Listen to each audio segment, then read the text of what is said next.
দুর্ভিক্ষ যদি দেখা দেয় বাংলাদেশে, আশ্চর্যের কিছু নয়।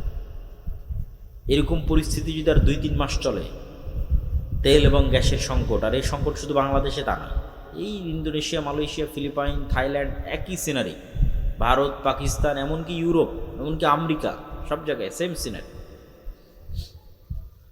ফলত এটা বিশ্বের অর্থনীতিতে যে প্রভাব আসবে, এই প্রভাব আমাদের দেশে যখন পড়বে, তখন এখানে দুর্ভিক্ষ দেখা দিত। আপনার তেলের দাম বাড়ার সাথে সাথে সারের দাম বাড়বে, আপনার চাষের খরচ বেড়ে যাবে। ফলত সকল দিক থেকে আমরা একটা বিপদ মুহূর্ত এবং ফিতনাময় মুহূর্তের দিকে পড়ে যাব। এবং এই শেষ জামানাগুলোতে দাজ্জাল বা দাজ্জালীয় শক্তির যে ফিতনা, এই ফিতনা থেকে বাঁচার একটাই উপায়। এটা বলে আমার বক্তব্য শেষের দিকে চলে যাব, যে এইরকম ভয়ঙ্কর মুহূর্তগুলোতে আপনি কীভাবে ফিতনা থেকে বাঁচবেন। আজকে যদি আমি আপনাকে বলি, মানে আমাকেও যদি কেউ বলে যে ভাই তুমি যদি এই কথা মানো তাহলে তোমার গাড়িতে তেল দিব, তা আমি তো মনে হয় সন্দেহে পড়ে যাব যে এই কথা মেনে নিয়ে তেল নেওয়াই ভালো। তো এর চাইতে ভয়ঙ্কর ঘটনা তো দাজ্জাল ঘটাবে। এই তেল নয়, দাজ্জাল বলবে আকাশ বৃষ্টি বন্ধ করে দেবে, জমিন ফসল বন্ধ করে দিব, হয় আমাকে রব মানো, নাহলে আকাশের বৃষ্টি বন্ধ, জমিনের ফসল বন্ধ। তো এখন যদি আপনাকে বলি যে ভাই তুমি এই কাজ না করলে তোমার তেল নাই, তোমার মোটর সাইকেলে তেল নাই, তোমার গাড়িতে তেল নাই, তো সবাই যে ইমান বিক্রি করবে, কয়জন ইমান নিয়ে থাকবে? তো এই ফিতনার সময়গুলো আমাদের ইন্ডিকেট করছে, বুঝাচ্ছে যে আপনি কিভাবে ফিতনা থেকে বেঁচে থাকবেন। ফিতনা থেকে বেঁচে থাকার জন্য দুটো রাস্তা ছাড়া আর কোনো রাস্তা নেই আমার জানা নাই, যে ফিতনার সময় আমরা ফিতনা থেকে বেঁচে থাকবো। এক, পরকালের প্রতি অগাধ আস্থা, যেন আমি পরকালই আছি, পরকাল যেন দেখে নিয়েছি, পরকাল যেন আমি স্বাদ আস্বাদন করে নিয়েছি, আমি যেন মারা গেছিলাম, মৃত্যুবরণ করে জান্নাত জাহান্নাম কবর ঘুরে তারপরে আবার দুনিয়াতে এসেছি। পরকালের প্রতি এই লেভেলের অগাধ আস্থা। আব্দুর রহিম যে মৃত্যু এবং কবরের বর্ণনা শোনাচ্ছিল, জান্নাত জাহান্নামের বর্ণনা শোনাচ্ছিল, এটার প্রতি যতক্ষণ অগাধ আস্থা তৈরি না হবে, ততক্ষণ আপনি দুনিয়া বিসর্জন দিতে পারবেন না। দুনিয়া তখনই বিসর্জন দিতে পারবেন যখন জান্নাতে আপনার জায়গাটা দেখতে পাবেন, যে হ্যাঁ জান্নাত হচ্ছে আসল জীবন। ওমাল হায়াতুদ দুনিয়া ইল্লা লাইবুন ওয়া লাহু, দুনিয়া তো খেল তামাশা মাত্র। ওমা ইনদাল্লাহ খায়রুন ওয়া বাক, আল্লাহর নিকটে যা আছে ওটাই উত্তম এবং ওটাই চিরস্থায়ী, তথা পরকাল। এই পরকাল দেখতে পাওয়ার কারণে আসহাবুল উখদুদের সম্ভব হয়েছিল আগুনে ঢুকে যাওয়া। সূরা বুরুজের মধ্যে আসসামা ইযাতিল বুরুজ ওয়াল ইয়াউমিল মাউউদ ওয়া শাহিদু ওয়া মাশহুদ কুতিলা আসহাবুল উখদুদ, যে তাদের বলা হলো হয় ঈমান ছাড়ো না হয় আগুনে ঢুকো। তোরা আগুনে ঢুকে গেছে, তো কেমনে সম্ভব যে আপনি আগুনের মধ্যে স্বেচ্ছায় ঢুকে জ্বলে পুড়ে যাবেন? তখনই সম্ভব যখন আপনি আগুনের মধ্যে জান্নাত দেখতে পাবেন, আর ওই আগুন থেকে পিছনে যখন জাহান্নাম দেখতে পাবেন। যে আমি যদি আগুনে না ঢুকি, ঈমান ত্যাগ করি, তাহলে পিছনে আমার বাড়ি ঘরে আসলে জাহান্নামের আগুন অপেক্ষা করছে। এটা যখন আপনি স্বচক্ষে দেখতে পাবেন যে এই সামনে যে আগুন জ্বলতেছে এটা তো জান্নাত, তখন ঢুকে যাবে। এই সেম ঘটনা দাজ্জাল ঘটাবে, বলবে দাজ্জালের জান্নাত জাহান্নাম, দাজ্জালের জাহান্নাম জান্নাত। পরকালের প্রতি অগাধ আস্থা ছাড়া আপনি ঈমান বাঁচাতে পারবেন না। সামান্য কিছুর বিনিময়ে ঈমান বিক্রি করে দেবেন, 1 টাকা অবৈধ 1 টাকার লোভে, সামান্য অর্থের লোভে, সামান্য ফসলের লোভে, সামান্য খাবারের লোভে। আর যখন আপনি মাটি কামড়ে পড়ে থাকবেন যে না খেয়ে মরে যাব, কিন্তু ঈমানের উপর মারা যাব, কারণ এটাই আলটিমেট সফলতা, সর্বোচ্চ সফলতা। ঈমানের উপর মরতে পারা, এটাই সফলতা, দুনিয়া অর্জন করা সফলতা। তাহলে পরকালের উপর অগাধ আস্থা ছাড়া শেষ জামানার ফিতনা থেকে বাঁচা সম্ভব নয়। 2, আল্লাহর ক্ষমতা এবং শক্তি সম্পর্কে জ্ঞান অর্জন। আল্লাহর ক্ষমতা, শক্তি, সাহায্য, তাওহীদ, এগুলো দিয়ে কোরআন পরিপূর্ণ। 3, সালাতের উপর অটল থাকা। তাওহীদ কত গুরুত্বপূর্ণ যে ইব্রাহিম আলাইহিস সালাতু ওয়াস সালাম আল্লাহ সুবহানাহু ওয়া তাআলার নিকটে দোয়া করছেন, রব্বি জাআল হাযাল বালাদা আমিনা ওয়াজনুবনি ওয়া বানিয়া আন না'বুদাল আসনাম, মূর্তি পূজক না হয়, মানে শিরক না করে। আরো একটা দোয়া কি করছেন, রব্বি জাআলনি মুকিমাস সালাহ ওয়া মিন যুররিয়াতি, আল্লাহ আমি যেন কোনোদিন বেনামাজি না হই, আমার পরবর্তী বংশধর যেন বেনামাজি না হয়। তাহলে পরকালের উপর অগাধ আস্থা, আল্লাহর উপর ঈমান এবং সালাত, এই তিনটে জিনিস যদি মুসলমান মজবুতভাবে আঁকড়ে ধরে থাকে, তাহলে পৃথিবীর কোনো শক্তি মুসলমানদের পরাজিত করতে পারবে না। পরাজিত করতে না পারা মানে এই নয় যে আপনাকে ক্ষমতার থেকে ফেলে দিল। পরাজিত করতে না পারা মানে আপনার ঈমান কিনতে পারেন, এটাই পরাজিত না করা। কেননা দাজ্জাল যখন আসবে, সব ক্ষমতা তো দাজ্জাল নিয়েই নিবে। তাহলে কি মুমিনরা পরাজিত হয়ে গেল? সব ক্ষমতা যে দাজ্জাল নিয়ে নিল, তো মুমিনরা পরাজিত হয়ে গেল? আল্লাহর নবী বলছেন, শামের আকাবা, শামের গিরিপথের মধ্যে একদল মুসলমান অপেক্ষা করবে, যারা ক্ষুধার তাড়নায় তাদের ধনুক পর্যন্ত জ্বালিয়ে খাবে। দাজ্জালের ফিতনার সময় কোনো খাবার থাকবে না। তো ওই মুমিন মুসলমানেরা পরাজিত না? ওর ঈমান যে দাজ্জাল কিনে নিতে পারেনি, এটাই হলো ওদের সফলতা। ওরা বিজয়ী, দাজ্জাল পরাজিত। তা আপনি সালাতের উপর অটল আছেন, ঈমানের উপর অটল আছেন, এবং পরকাল দেখতে পাচ্ছেন, এবং পরকালের কারণে দুনিয়ার যে কোনো কিছু আপনি বিসর্জন দিতে পারেন জান্নাতের জন্য। এটার উপর যতক্ষণ অটল থাকতে পারবেন, ততক্ষণ আপনি ফিতনা মুক্ত থাকবেন। ফিতনা যত বড়ই হোক, শেষ জামানার ফিতনা হোক আর শুরুর জামানার ফিতনা হোক। কেননা মৃত্যু মুসলমানদের কাছে একটি কাঙ্ক্ষিত বিষয়। মৃত্যু মুসলমানদের কাছে অকাল নয়, মৃত্যু মুসলমানদের কাছে ভীতির নয়, মৃত্যু মুসলমানদের কাছে ছটপট করে বাঁচার জন্য নয়। মৃত্যু মুসলমানদের কাছে অগ্রিম প্রস্তুতি, মরা ব্যর্থতা নয়। যারা 200 মানুষ মারা গেল, 5000 মানুষ মারা গেল, 72,000 মানুষ গাজায় মারা গেছে, এটা ব্যর্থতা নয়। মরার জন্যই তো পৃথিবীতে আসা হয়েছে। পৃথিবীতে তো আমরা এসেইছি মরার জন্য।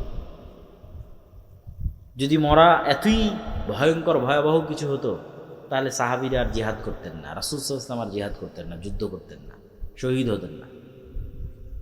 তো যুদ্ধ অবতীর্ণই হয়েছে শহীদ হওয়ার জন্য।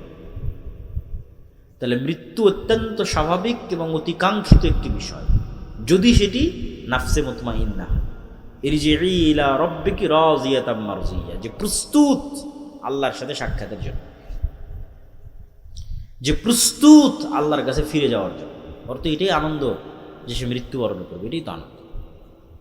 কেন আজ থেকে 10 দিন পর তো মৃত্যুবরণ করতেই হবে, আজ থেকে 50 দিন পর তো মৃত্যুবরণ করতেই হবে।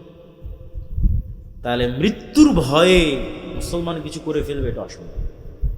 বরং মুসলমান মৃত্যুকেই আলিঙ্গন করবে, কিন্তু তার ঈমান, তার সালাত, তার পরকালের প্রতি বিশ্বাস, এগুলো বিসর্জন দিবে না, এটাই শান্তি।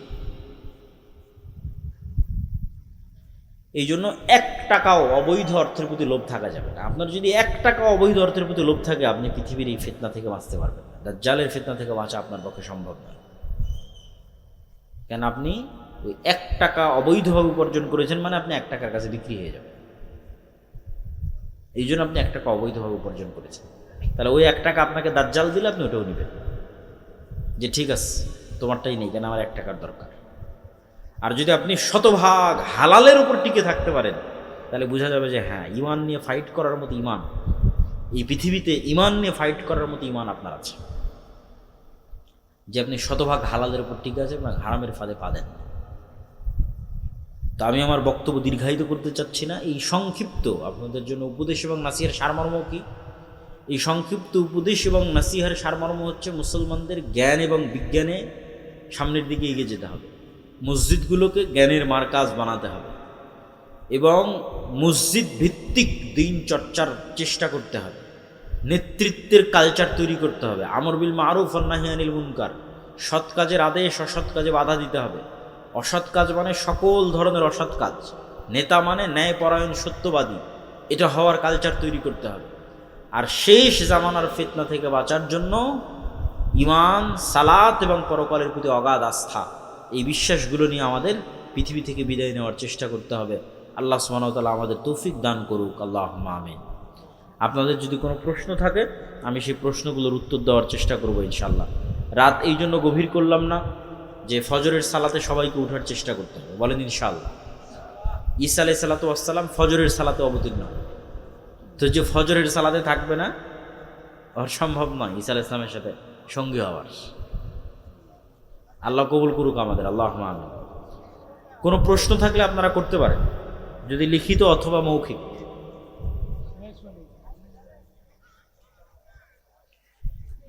আপনারা হইচই না করে একটু, আচ্ছা, আল্লাহর পথে যাত্রা এই বইটা লেখাই হয়েছে ইমান মজবুত করার জন্য। যদি থাকে, আমি জানি না আছে কিনা, গাড়িতে যদি থাকে বইটি নেওয়ার চেষ্টা করতে পারেন। ইমান মজবুত করার জন্য আল্লাহর পথে যাত্রা। মহিলাদের জন্য চাকরি বা ব্যবসার ক্ষেত্রে ইসলামের বিধান কি? বর্তমানে নারীদের চাকরি বা ব্যবসার জন্য নিরুৎসাহিত করা হয়, ইসলামের বিধান মেনে তারা কিভাবে চাকরি বা ব্যবসা করতে পারবে? বই। সম্মানিত উপস্থিতি, আপনার আমাদের এখানে মাহফিলে অনেক খরচ আছে, যে যা পারেন সবাই কিছু দিয়ে যাবেন। পশ্চিম পাশে টেবিল আছে, সবাই ওনাদের মাহফিল আয়োজনের জন্য অর্থনৈতিক সহযোগিতা করবেন। ভাইয়েরা একটা 7 শতক না 8 শতক জায়গা নিয়েছে, সেখানে ওয়াক্তিয়া মসজিদ করতে চায়, মক্তব চালু করতে চায়। ফলত আপনাদের পক্ষে সম্ভব হলে অবশ্যই সহযোগিতা করবেন, আল্লাহ কবুল করুন। অর্থনৈতিক ইবাদত খুবই গুরুত্বপূর্ণ। মেয়েরা কয়েকটা শর্তে চাকরি করতে পারে। 1, যদি স্বামী অনুমতি দেয়। 2, যদি পর্দা রক্ষা হয়। 3, যদি সন্তান সন্ততির ক্ষতি না হয় লালন পালনে, যদি বিষয়টা হালাল হয়। এগুলো সবগুলো মিললে এবং যদি প্রয়োজন থাকে, সেক্ষেত্রে মেয়েরা চাকরি করতে পারে। ফরজ নামাজে এবং ফ্রি মিক্সিং না থাকে। ফরজ নামাজে কেউ যদি পরে সামিল হয়, সেক্ষেত্রে সে কি আল্লাহু আকবার বলে তাকবীরে তাহরিমা দিয়ে হাত বেঁধে পরে ইমাম যে অবস্থায় আছে সে অবস্থায় যাবে, নাকি শুধু আল্লাহু আকবার বলে ইমামের হালাতে সামিল হবে? রাসূল সাল্লাল্লাহু আলাইহি ওয়াসাল্লামের আদেশ অনুযায়ী বোঝা যায় সরাসরি ইমাম যে অবস্থায় আছে সেখানে সামিল হবে। ইসলামী মাহফিলের শ্রোতারা বাদাম খায় আর ওয়াজ শুনে, ইসলামের দৃষ্টিতে এটা কি জায়েজ? কোনো সমস্যা নাই। রাসূল সাল্লাল্লাহু আলাইহি ওয়াসাল্লাম বা তার সাহাবীরা দিনের কথা বলার সময় এরকম কিছু করতেন কিনা? দিনের কথা মনোযোগ দিয়ে শোনার ক্ষেত্রে এই ধরনের কাজ থেকে বিরত থাকতে পারে, কিন্তু এটাকে সরাসরি হারাম বলা যাবে না। হারামের মতো কিছু নয় এটা। আমি আমার স্বামী সালাত আদায় করি, কিন্তু আমার সন্তানরা সালাত আদায় করে না, তাদের কারণে কি আমরা জাহান্নামে যাব? প্রথমত, আপনার সন্তানদের সালাত আদায় শিখাতে পারেননি, সালাত আদায়ের অভ্যাস গড়তে পারেননি, এটা আপনার ব্যর্থতা। এটা আপনাকে স্বীকার করতেই হবে। বই এত পরে নিয়ে আসলে হবে? ড্রাইভার কই গেছে? তো তোমরাই বিক্রি করো, তোমরাই সেল। ওই গাড়ি যেটা আছে ওটাই ধর। মানুষজন যেহেতু নিতে আসছে না, মানুষজনকে ফিরাবা কেন?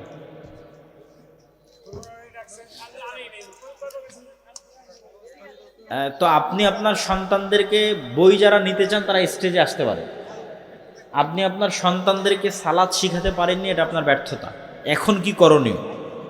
রাসূল সাল্লাল্লাহু আলাইহি ওয়াসাল্লামের আদেশে বোঝা যায় 10 বছর বয়স হয়ে গেছে, সালাত আদায় করে না, এরকম সন্তানকে পিটতে হবে।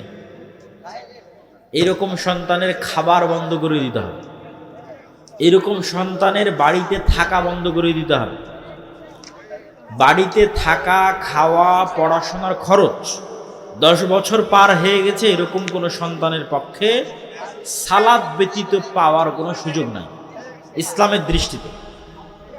এটাই শেষ কথা এবং ফাইনাল কথা। বলে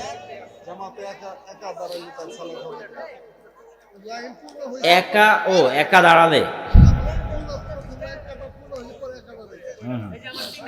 যদি কাউকে সঙ্গী না পায় তো সামনের লাইন থেকে টানার দরকার নাই, একাই দাঁড়াবে।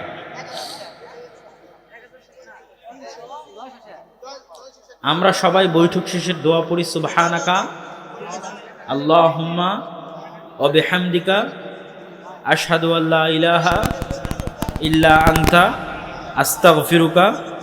যে মুসলমানদের কাছে শক্তি, সামর্থ্য, রিসোর্স এগুলোর অভাব নাই। সারা পৃথিবীর সবচেয়ে বেশি মুসলমানদের কাছে আছে।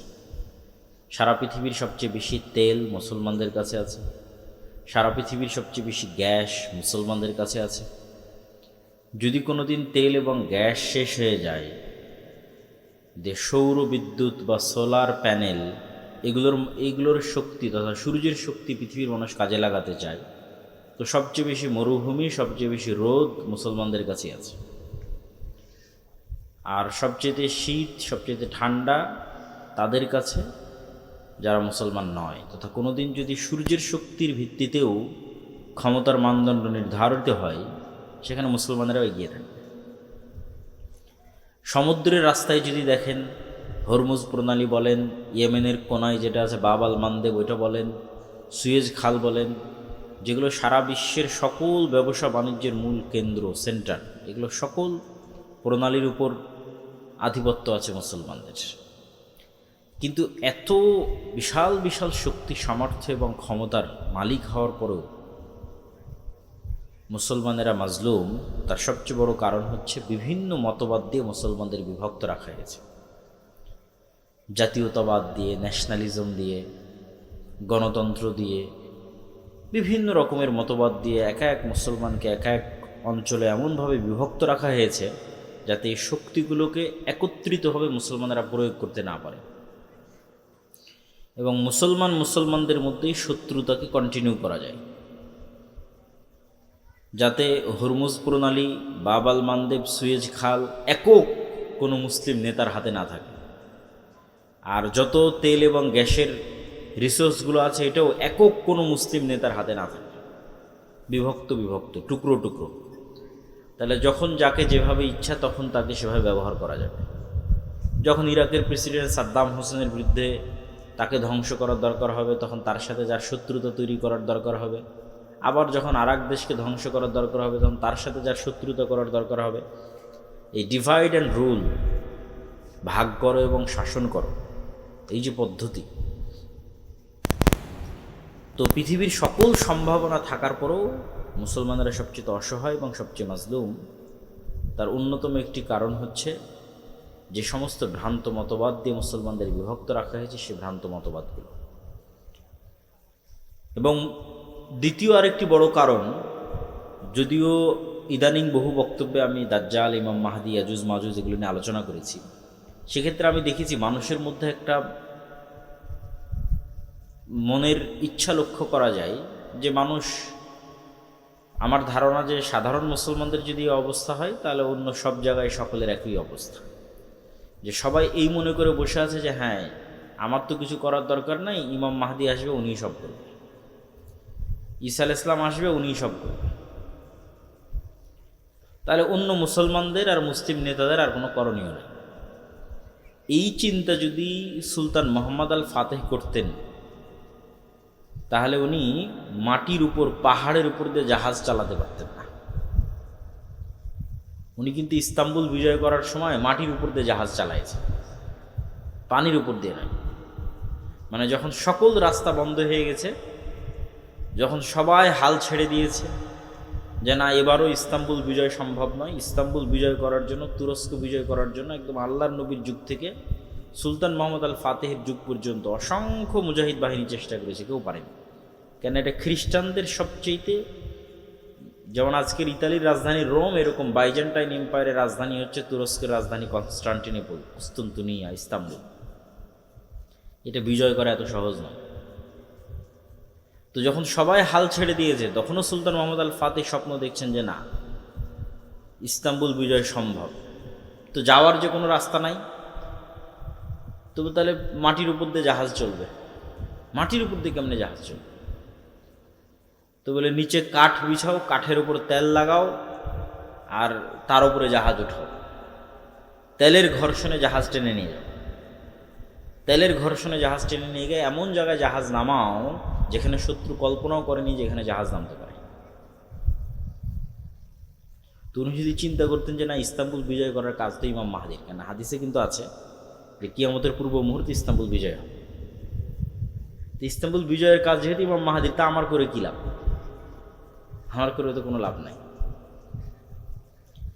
আর সুলতান সালাহুদ্দিন আইয়ুবী যদি মনে করতেন যে মসজিদে আকসা আমি আর কি করতে বিজয় করবো, এই তো ইমাম মাহদির কাজ, তাহলে এখনও ওই খ্রিস্টান ক্রুসেডারদের হাতেই মসজিদে আকসা থাকত। তো রাসূলুল্লাহ সাল্লাল্লাহু আলাইহি ওয়াসাল্লাম আমাদের যে থিওরি শিখিয়েছেন, সেই থিওরিটা হচ্ছে, তোমরা যদি দেখো যে সূর্য পশ্চিম দিকে ঠিকই উঠে গেছে, মানে কিয়ামত হয়ে গেছে, তারপরেও যদি তোমার হাতে একটা গাছের চারা থাকে তাহলে ওটাকে লাগাও। এর নাম হচ্ছে প্রোডাক্টিভিটি। মানে অলস হাত ছেড়ে দিয়ে বসার কোনো সুযোগ নেই। সদা সর্বদা নিজের সময়কে কাজে লাগানো, উঁচু হিম্মত, সৎ সাহস এবং নেতৃত্বের গুণ, এটা কাজে লাগিয়ে সামনের দিকে এগিয়ে যাওয়া। জি না, আপনি হাতের সাথে হাত লাগিয়ে বসে রাখলেন, যেখানে পশ্চিম দিকে সূর্য উঠে গেছে তখন রাসূল সাল্লাল্লাহু আলাইহি ওয়াসাল্লাম বলতেছে না, তোমার হাতে যদি কোনো বীজ থাকে, চারা থাকে, রোপণ করার মতো করো। মানে শেষ সময় পর্যন্ত আমল বা চেষ্টা অব্যাহত রাখতে হবে। এটাই মুসলমানদের কাজ। কেননা কেউ জানে না কখন ইমাম মাহদি আসবে, কখন দাজ্জাল আসবে, কখন কিয়ামত হবে, নির্ধারিত সময় কেউ জানে না। হবে এই কথা ঠিক, হবেই হবে, এটাই নিশ্চিত, কিন্তু ওটার অপেক্ষায় আপনার আর কোনো কাজ নাই, এটা হলো না। তথা আমাদের ইয়াং জেনারেশন, আমাদের মুসলিম উম্মাহ, তাদের কাজ আছে। জ্ঞানে বিজ্ঞানে তাদেরকে সামনের দিকে এগিয়ে যেতে হবে এবং চেষ্টা অব্যাহত রাখতে হবে। যেই মুহূর্তে মুসলমানদের হাতে মোগল সাম্রাজ্য এবং যেই মুহূর্তে উসমানী খেলাফত, এই সুলতান মোহাম্মদ আল ফাতেহেরই পরবর্তীতে উসমানী খেলাফত আরও বৃহৎ আকার ধারণ করে তুরস্ক থেকে, সেই মুহূর্তে ইউরোপ জ্ঞান এবং বিজ্ঞান চর্চা কেবল শুরু করছে। 1800 শতক, 1700 শতক কেবল জ্ঞান বিজ্ঞানের চর্চা শুরু করেছে। নতুন নতুন কামান, গোলা বারুদ, গুলি, ঠিক আছে, এগুলো, তারপরে যুদ্ধ জাহাজ, এগুলো কেবল নতুন নতুন আবিষ্কার করতেছে। তো তখন যদি মুসলমানেরা, এই উসমানীয় খেলাফতের মুসলমানেরা অথবা ভারতের মোগল শাসকেরা চিন্তা করতে যে না, আমরাও জ্ঞান এবং বিজ্ঞানে বিনিয়োগ করব, এরা এটা করে, তখন ওই ওসমানী শাসকেরাও এবং মোগল শাসকেরাও এরা সব টাকা পয়সা ব্যয় করেছে বিশাল বিশাল ইমারত তৈরিতে, কারুকার্য খচিত তাজমহল, মসজিদ, আরও প্রাসাদ, ভবন, উন্নত উন্নত ইঞ্জিনিয়ারিং, শৈল্পিক কেমনে বিল্ডিং বানানো যায়, এটার পিছনে সব টাকা পয়সা শেষ করে দিয়েছে। তো তাজমহলের পিছনে যা টাকা ব্যয় করেছে, ওই টাকা যদি ভারতের মুসলমানদের সন্তানদের জ্ঞানের পিছনে ব্যয় করা হতো, তাহলে হয়তো মোগল সাম্রাজ্যের পতন নাও হতে পারতো। আল্লাহ আলম, আল্লাহ ভালো জানে। হয়তো যখন ব্রিটিশরা এই দেশে এসেছিল তখন হয়তো তাদের মতো শক্তি সামর্থ্য মুসলমানদেরও থাকতো লড়াই করার মতো। তো একই অবস্থা আজকে মুসলমানদের বিরাজ করছে। এই যে মুসলমানদের তেল আছে, গ্যাস আছে, টাকা পয়সা আছে, রিসোর্স আছে, সমুদ্রের প্রণালী আছে, কিন্তু এই টাকা পয়সাগুলো মুসলমানরা কী করতেছে? বিশাল বিশাল উঁচু উঁচু বিল্ডিং, পর্যটন খাত, যে আমরা পর্যটন খাতকে উন্নত করব, পর্যটন খাতের পিছনে ব্যয় করব, মানুষ আসবে ঘুরতে, এখান থেকে আমরা ইনকাম করব। এই যেটার পিছনে ব্যয়, জ্ঞান এবং বিজ্ঞান শিখার পিছনে কোনো ব্যয় আছে, কিন্তু ওই মাপের ব্যয় নাই যে না, আমার মূল টার্গেট জ্ঞান বিজ্ঞান। তো কীরকম ভয়াবহ পরিস্থিতির মুখোমুখি হতে পারে মুসলমানেরা, তা তো চোখে